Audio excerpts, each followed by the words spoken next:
So I want to take a minute to talk about something that I think is pretty important to the overarching story about America and how great or how terrible it is. So, as some of you know, I am in the process of working up a new education system or a new educate way to educate kids, and I'm using my son as my student at the moment to play things out and see how the system works. So far, I'm pretty happy with it, but in the process, I'm trying to think of things that I can do as curriculum to help him learn different aspects of life. And one of the things that I think is pretty important is our country. And so I've been thinking recently about how to explain to him how important or how just absolutely remarkable America is. And I think that what I'm thinking about doing is I'm thinking about going through this concept, and I'm even thinking that maybe something that would be good to do would be to have some type of a game that people can participate in to see how their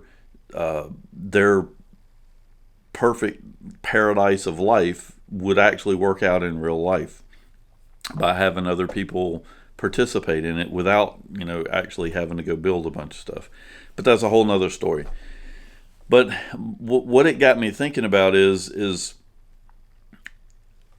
if you're, and this is kind of the storyline. So if you're on a boat, let's say that you've been gifted, and you can take whatever race you want to, blacks, whites, Hispanics, Asian, I don't care. Take them all, mix them all, do whatever you want to do with people, because I don't think the people in this story make any difference whatsoever. But put 50 people on a boat with their families. So let's say there's a couple hundred people on this boat, and you've been gifted an island with all the resources to live your life. You've been gifted this island to go live on. There are no rules, there's no government, there's no laws, there's no anything. You go out into this island with these 50 people, and you start a community. Well, everybody knows that gives 1 ounce of thought to anything. You have to have some kind of rules set up inside this community in order to live. And if you actually play this game, if you actually think about how would because I hate this or I hate that, I have a problem with this aspect or that aspect of life, how would I set up the perfect community, the perfect government to not interfere, to not get in anybody's way, but to keep these 200 people, which is going to be growing, but keep these 200 people organized and working and producing and living their lives. Because everybody knows that you're not really, especially in today's world, if you think you're going to go live on the land and not have to participate with other people, you're a fool. I mean, that's what you primarily are. I mean, you could do it, but at that point you're going out and living on your own, and who cares? I mean, that's it. But if you're going to participate in a town, in a community, then you have to have some rules. What are those rules? So, thinking through this logically, if you were to get on this boat and there's one big guy, big strong guy that's on the boat, and he takes it upon himself that he doesn't want to follow your rules, that he is the boss, and he gets 20 of the larger guys to follow him because they respect him. They see that he's a big brawly guy, and so they respect him and they want to follow him. And so he gets his little police force, and they start running everything. Well, this is probably the most likely thing to happen in this type of a setup is that one guy is going to step up and he's going to start running everything. And essentially what you end up with is a king. You end up with a single guy that is ruling the community and telling everybody what they can and can't do. So that's a pretty likely thing. You can, if you envision yourself on this ship, you can see something like that happening. Another possibility is that there is no one single guy that's trying to be this guy, and so you as a community you agree to some basic rules, and those rules are that any business that started, everybody that works for the business is going to be part owner of the company.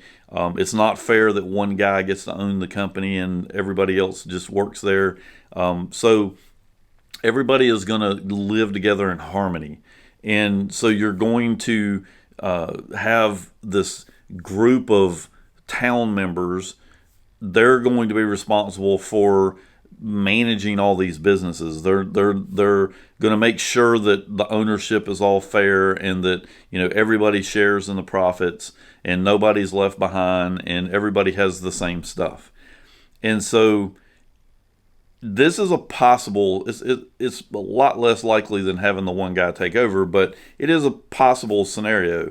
And if you really get down to it, in that type of an environment where nobody really owns the business, everybody shares in the profit and lives their their little harmonious lives together, you're getting kind of close to like a communal, like a China kind of, well, not really a China, but a socialist kind of an environment, or even I guess you could even say a Marxist environment where you don't have a government. You're basically, the people are running themselves, and you have this little, and really not Marxist, because I think Marxist you wouldn't even have the group of people that are managing anything, but you have this group of people that are doing it. So you'd be like a socialist environment.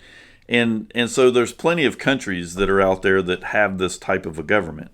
And you can go and look at them, look at their taxes, look at their rules, look at their laws, and decide whether you would want to live in these areas. So the point being that the least likelihood of any government getting formed is the one that got formed in the United States. It's never happened before. Like the government that has been formed in the United States, the way that everything works, the way that the people are the ones with the power and the government works for the people, at least that's the way it's supposed to work before the politicians became power hungry. But just this whole setup, the whole having multiple layers of government to watch each other to make sure that things aren't getting out of control. And again, this is the way the Constitution is written, not the way the government is actually run today. The politicians are completely and utterly out of control, as are the courts, as are pretty much everything that's in this country. We are literally losing our country because of the politicians and the corruptness that goes through Washington and everywhere else to control our lives. The way this country was set up originally was that the people were in charge and the government was only there to protect the people's rights. And I guess the point is, and again, this is kind of a thing that I'm working on with my son. The point is that if you were in charge, so stop talking about how terrible this country is.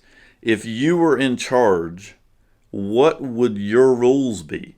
Because I would imagine that if you were given the ability to make any change that you could make in this country, or in your little island, or wherever it is that you're going to make these rules, I would imagine that if you don't end up being a dictator and just telling everybody what to do, and you actually write down laws and you sit and write them down, that your laws won't come anywhere close to covering the happiness and the capabilities that you would have in this country. You're no matter what kind of laws or rules you would write up, they're going to be limiting you for what you can do. They're not going to be giving you free reign over your life and do whatever you want to do and be as prosperous as you want to be or as poor as you want to be. So when you sit back and start really thinking about, forget the United States, forget everything, how would you develop your own country? And how would you make it better than the United States? I mean, what would you do better than what you do in the United States? And please keep this in mind. When you're going through this exercise, look at what the Constitution of the United States says is supposed to be happening, not what the politicians are doing. The politicians are utterly corrupt. They're 99% of them are not worth their weight in piss. So you can't judge America based on the actions of a few people that are up in Washington that think they're gods. I heard something the other day that I can't remember who said it now, but that politicians or Washington is the Hollywood of ugly people, and it's really it's the truth. They think they're the ones in control, and right now they are. They think they're so much smarter than we are. That has never been the case. You could pull somebody off the street that owns a business and that has a responsible life, and 9 times out of 10 they're going to be much more intelligent than the people that are up in Washington. So you can't judge America based on the current political situation because that's not what America is. That just happens to be the disgusting end result of ignoring stupid people and letting them do what they want to do. And so we've got to get our country back.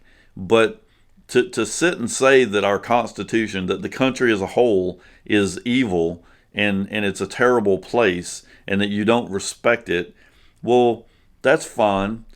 The first exercise is to find another country that's better. Actually do the research and find another country that you would want to live in. And by the way, if you do, put some comments on the thing. I'll buy you a ticket to go there. So, and it'll be a one-way ticket. It's not a vacation. So, find you a country or make up your own rules. What would those rules be? And then compare them to what you have in the United States and whether or not you think you could do a better job. Because it is honestly mind-blowing when you really sit down. Again, ignore the bullshit that goes on today. If you really sit down and read the Constitution itself, read the rules that they set up, it's just it's unmanly that or unhuman that you would actually be able to set something like this up and be successful at it. I mean, it's just incredible. So, for those of you that hate America, you leftist nut jobs that are running around, thinking that you want to destroy the whole system, I don't disagree that there's problems in America. I don't disagree that there's huge problems with our government. They're completely out of control. But before you start trying to tear down America, go read the Constitution itself. Forget all the rest of the bullshit that's going on. Go read the Constitution itself and see if you could do a better job of setting up a country. Because I'm going to, say right now, I don't think I could set up a better country, and I damn sure know that you couldn't set up a better country. So, but try. I mean, there's nothing wrong with going and trying to set up a better country, and then if somewhere along the line somebody gets the time to write up a video game to be able to set rules and then have a bunch of people join in and play the game, I think you'll find out that the only structure that really is successful is the one that you're already in. So instead of sitting around complaining about it, get up off your butt and do something.